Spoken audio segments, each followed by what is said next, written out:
Kwaiva nenzvimbo yaiva gomba rine mvura. So mutumwa aita akaburukira nzvimbo aibvongodza mvura, savarwere vaipota vachitsvetwa ikoko, nokuti mutemo waivapo ndokuti atanga kupinda mumvura unoporeswa. So there was a system yakadesignwa kuti vanorwara vapore. But in that system panzvimbo iyoyo pane murume akaita makore akawanda asiri kupora, but ari panzvimbo pari designed pakagadzirirwa kuti vanhu vapore. Ndo pandakadiscover kuti systems are not for everyone. System iri panyika ndekuti unoendawo kuchikoro ukabudirira uonawo basa rakanaka upenyu hudai. Kune masystems nemalaws ari panyika, but uchaona kuti haafavhe munhu wese. Systems are not for everyone. Noti kana panyika pakaiswa kunzi unoenda kuchikoro uzodai unozai, ukashaya nokuendesa kuchikoro system yatokubhita. Ukaenda kuchikoro kwacho ukafoira system yatokubhita. Even ukapasa ukaenda kumabasa vanhu vari kutorana paukama, ukashayiwa hama system yeukama yakubhita. It's unfortunate kuti tine vamwe vari mulife yekuti all systems does not work for them. Systems are not for everyone. Ukatawa rega ndiende kuchechi, unongona unovengerwa kuchechi. Vanhu vakufarire uri kuchechi ikoko. Iwe wakatoa kuti ndo hama dzangu tinamate pamwe chete, vanosarudzana futi. Vokusiya wakadaro. Systems are not for everyone. Bible rangu rinoti Herod wakabata James akauraya. Ndokubva azoda kubata Peter kuti auraye. Bible robva rati and the church prayed for Peter. Yet James was also an apostle. Akabatwa akafa chechi iriko. Chechi haina kumentionwa kuti pakabatwawo James yakanamata, inonzi pakabatwa Peter achida kuurawa vakanamata. Saka yekunamatirana futi is not for everyone. It's unfortunate sometimes ndokudza chokwadi chiri ro kudaro. Nokuti pane vekuti vakataura nyaya dzavo vanhu vanobatana kuti ngatinamati mudikana awirwa nenhamo. Iwe ukataura yako unofanira kutodzoramba uchidzokorora, vanhu vanotanga havasikunzwa. That's life. Systems does not benefit everyone. Chemunhu wese chine nyasha dzake ndiye murume wandiri kuparidza anonzi Jesu. Systems can resist you. Urongo hwepanyika nezvese zvingaitwe nevanhu zvinogona kukurambira. Unoshaya kuti nebeauty yawinayo havakuroresei. Systems are not for everyone. Unotraya zvese zvinoitwa nevamwe uchitopiwa formula. Osa pane pamba kuti unokundikana wapiwa manotsi anoshanda. Zvekuti unopedzera wakunyatsoona kuti chisiri kushanda pandini. Nokuti umwe unokudza unodai zvinobva zvaita mushe ndozvandakaita zvangu. Iwe ukakopa exactly izvozvo zvako hazviti. Handina munhu anondiwisira mumvura kana mvura ichinge yabvongodzwa. Imwe problem yaita murume uyu akaisa upenyu hwake maoko evanhu. Chinzwa Jesu mubvunzo waanomubvunza, unoda here? It's now personal. Iyo bvataiwa even ndichida ishe but handina munhu. Life yako ukaisa maoko evanhu, you'll be disappointed. Life yako ukaitrust kuti ana ningi vachazodai, vanhu vane nyaya dzavo. Vafundisi vane nyaya dzavo, mufundisi asi munhu ane nyaya dzake. Unoziva mufundisi pane dzimwe nyaya dzekuti munhu anouya achida counseling, achida imwe nyaya iri kunetsa kumba kwake, otoona kuti nyaya ari kutaura ndo iri futi mumba mako. But hazviite kuti udze mwana wesangana kuti kana muno muhangoma ndiyo. Ishe inini handina munhu panapa anondiwisira. But vanhu vekutandara nawo muri kuona mazariro avakaitawo, ava ndinawo handishaya. So mulife unogona kuwandirwa nevanhu vekungotandara nawo, vekutaura nawo nyaya, vane a real meaning to change your life uchivashaya. Vese vakazara mufonu hakuna anokuwisira mufevha yekuti usununguru. Sei zvadaro? Nokuti nzvimbo yaaigara akakomberedzawo nevanorwara saiye. Mukutamba, mukurarama, musociety, mukugarisana muupenyu. Learn also to have a relationship nevanhu vari better than you. Do you know kuti kukararama musociety yevanhu vanenge iwewe vane maproblems isewe, munodevelopa mamwe matauriro ekuti munodefenda situation yenyu than kuva a challenge yekubuda mumasituations iwayo, and I'll give you understanding. Pane paunyasoona kuti zvinhu zviri kurwadza zvakaoma, unoona munhu anokuti iwe watombodya zvako, chikuru kuguta. Uri musociety isingade improvement inongokusimbisa pamusoro yehuku iyoyo kuti kana watombodya ndo nyama kai wega uchitoza inzwaka kushuvirawo zvakanaka nekuda zvakanaka hachisi chitema. Wasotombonza wakatara nevanhu so panyau dzekubudirira. Unza kuti tese tikabudirira manje zvinoita ere munyika macho. Unozoti uyu akudefenda kusabudirira kwake, ari kugutsikana nako. Tese tinoita mamanejeri zvinoita ere? Anozotsvaira ndiani? Anodefenda broom. Anozoti kutsvaira kwedu kuri kubatwa. Toda kukuchengetedza. Pandakaona vamwe gogo vachitenga mubucha, vachiti ndipewo mabhonzo mukwasha. Vakapiwa mabhonzo, havana kubuda vakakomplaina. Zvanzi haana kana kanyama. Ko ndo bhonzo racho, handimati muruda mabhonzo. Ko kanyama kake. Nozati mweya wenyama urimo.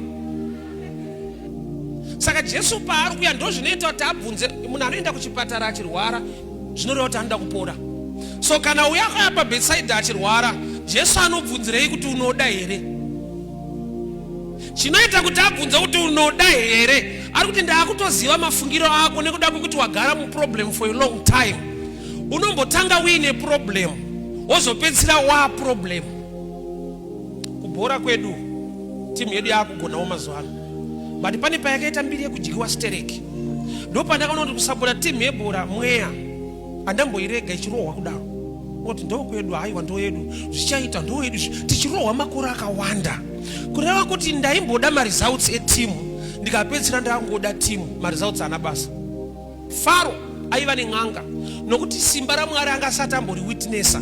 Mwari ndokutuma Moses naAaron ndokubva vakanda tsvimbo dzikaita nyoka. N'anga vakaita the same. Tsvimbo nyoka dzen'anga dzikamedzwa, Faro haana kutendeuka kuti handazoona power zvinu manje. Handichada n'anga, ndakuda ana Mose. Akaramba ine n'anga dzakadyirwa tsvimbo. Ispiriti yeun'anga yanga yamahari kwete maresults. In life you must be driven by results. Kokumborwadziwa sokuti aiwa but aiwa vanonamata Mwari wandonamata ko zvangu zviri kurambira pa wochema kuna Mwari wako kusvika life ya transform. Ukaona muchechi pachisvika time yekuti vanhu vanopa matestimony ezviri kuitwa naMwari, isaini yekuti uri muraiti chechi, Mwari akutoita zvinhu nevamwe vanhu, haasingoita newe chete. Iyo itori pressure pachayo kuti sei ari kusiri kuita neni. Maprayers unoita mweya unawo, nyasha dziri pauri, but you need wisdom.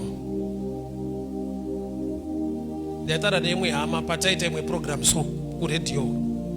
Achanditi nhau dzekuroorana kana kugarisana hadzingoda rudo chete, dzinoda futi uwe nebrain. Dzinoda futi thinking kwete love chete. Love is blind, love is blind. Unowira mekuti unyatsoona kuti upofu hwacho wandiparira. Dai ndakaonawo mbichana. So Jesu ari kuti unoda here, why? Because murume paakarara apa hakuna munhu anomubatsira, nokuti vakamusaraunda vanotodawo kuwirawo mumvura yacho. And hakuna anomuudza kuti mutumwa uyu achiwirai. Inzvimbo yecompetition inodimanda kuti munhu ave active, kwete spiritual, physical.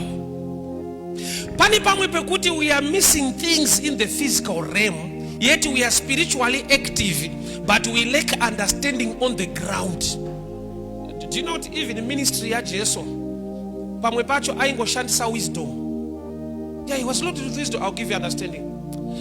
Vanhu Jesu akataura kuti aiwa ndichadzoka, vanhu ndokubva vaita mubvunzo kuti munodzoka rini? Ndokubva ati handizive, asi Baba ari kumusoro kudenga ndo vanoziva. Apedza kudaro kuti ini naBaba tiri vamwe chete. Hakuna chinoitwa naBaba mwanakomana asingazive. But unenyeredza uri kuti wauzive Baba vanoziva. Sei, chaita kuti ati Baba ndo vanoziva musine nguva. Haasi kupindura question, ari kupindura the drive mind nevanhu. Arisearcha kuti sei vabvunza izvozvo. Haapindure mubvunzo, anopindura chine mubvunzo. Vane zvavari kuzviitira. Munhu akaziva kuti vanodzoka musi wakati, unomuziva munhu anomboenda kana kunokushura kana kumboita zva, anenge achiziva date kuti amudhara vachiripo. Haiwa time tichauya kuchechi ko mazuva achiripo ka. Vari tauri kudzoka 2028. 2027 kuna December munondora ndauya. Saka chinoita kuti handizive kuitira kuti mugare makarindira, mugare muchinamata nguva dzose. Saka tsanava pari kunzise haudi here kupora, imwe yavaifanirwa kushanda nayo vasati vati ndinotangirwa pano.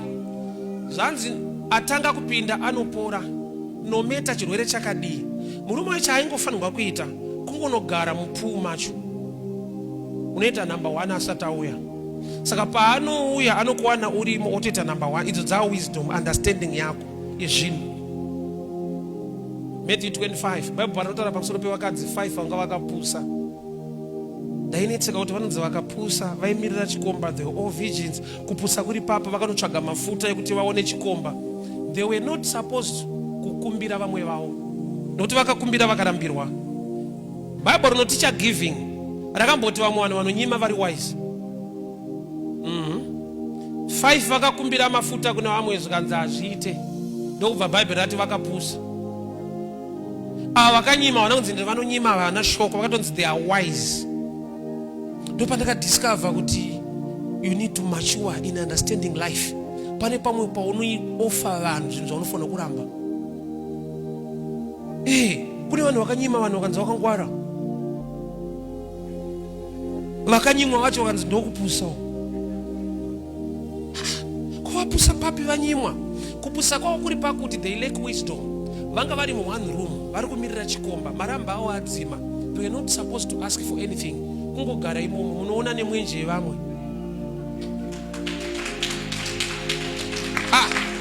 Light remumwe kana rakabaka one.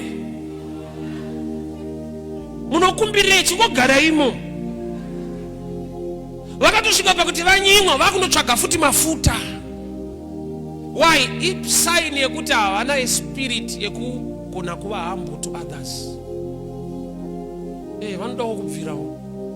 Taungangopisa wega, tese da kupisa panzvimbo. Kune vanhu vakabudirira nokuti vakaenda kuchikoro vakapasa, upenyu ukaita musha. Nevakazobudirira nokuti vaitamba nevanhu vakapasa, vakabatsirwa. Saka unogona kupasa bhuku kana kupasa kutamba. Tamba musha nevamwe, unosimuka. Kune success inouya through association. Kuassociate kurelata nevamwe itori imwe key life ye success. Ndine mawitness evanhu vakaita success na association. Iyo ndo paunoti chandakanakira ndisike kumba kwemunhu ndochawakaipira. Ndokutoipa. Why? Nokuti area ine success yako pamwe pacho aise mu bedside. Chako achaida degree, chichaida kutamba nevanhu zvakanaka. Nanazo chiri kunyora maths dzinokukuwadza. Ndine mwashamwari yedu pazakariko gano iziva. Padetaura nyaya yekuti kune mastendi kudombosha wangatende kumatombo ndadai. Zvanzi jinimba anga anemba hombe but akavigirwa panzi. Imba ine basa rei. Uyu anotiuraya. Hanzi ukafa uvigwe mumba. Apedza mukomana. Uchamudze iye unomudze. Ane answer for every problem kuti aramba inayo, ane answer. Ngatitoriyo mapolisa komana panhamu panozomakisa zvandomakiswa sei ndiri ndafa. Uyu kawe uyu anotikuvadzawo. Achicha ndonyara indafa. Kuvigwa maniyo. Ndopa uchamuka. Awasana mutanga ne type iyo. Ndopa uchamuka ire nokuti ne police. Pana akaorera mumba here. Nyoza iyi haisi shamwari, iyi problem.